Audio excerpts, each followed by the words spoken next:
मो ना हूँ टुना सेठी कहब कौन जो मैंने पाइबा योग्य से मिलूनी भत्ता किंतु जो मैंने पाइबा योग्य न से मैंने 35 लाख पाँच कमी सी डीएम पाक गलु से मैंने छे मार मार कर ब्लॉक गले से कहते परसेंट है कि आम भाया लोक आम मानकर किंतु माने 35 पाइबा योग्यता कि आम सर्टिफिकेट अच्छी 75 आज्ञा क्या कहबू कहतु कि बाध्य होगी आसी आईन राशन नापे आ कौन करूँ राजरास्तार ओल्लैब विधानसभा घेराव करूँ कौन कर नवेदन आमर 35 आमर दाबी कि आम पाइबा दरकार उचित 8 मास दाबी दिया जाउछि मोहन चरण माझी नित्यानंद गंड नाटी गंड की गंड रे जाउछि मु जानि नै के जण वकील आईनजीबी जदि ठकिबो ताले कहबा काकू बोली पड़न ए सरकार रे चारिटा वकील अछि मंत्री नंबर 1 सुरेश पुजारी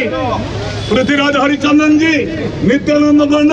ये माने वकील है कि लोकों को बड़ा ठकुचनी मजाक कर जीवन जीविका सहित खेल खेलुचे सरकार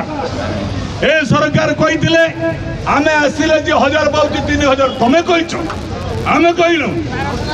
ए सरकार जो ठकिबा पाई चाउचंती ताले जो माने बंदी जीवन यापन करूतले बंदी जीवन की बंदी आ स्वाधीनता संग्रामी नांती देश मरी हजि गले पुणी स्वाधीनता संग्रामी बीजेपी दल तैयारी करुच्ची बीजेपी दल स्वाधीनता संग्रामी तैयारी करुच्ची काकू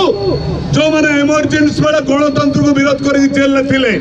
नासा एसमार जो माने गिरफ होइतिले से माने को 20,000 टका दब भत्ता कहि जनवरी ठानु से किए एमएलए है कि पाउचली भत्ता एमपी है कि पाउचली भत्ता आ गोटे मोहन सरकार दब भत्ता 3टा भत्ता खंड सरकार ए सरकार होउची गरीब कर्मचारी सरकार नुहे ए सरकार होउची पूंजीपति रक्षा कवच सरकार ए सरकार को टक्कर दवा गले गाँ गहली आपको घेराव करने पड़ो गाँ गहली में अटक करके रखा पड़ो तेरे आपको सद्बुद्धि दी।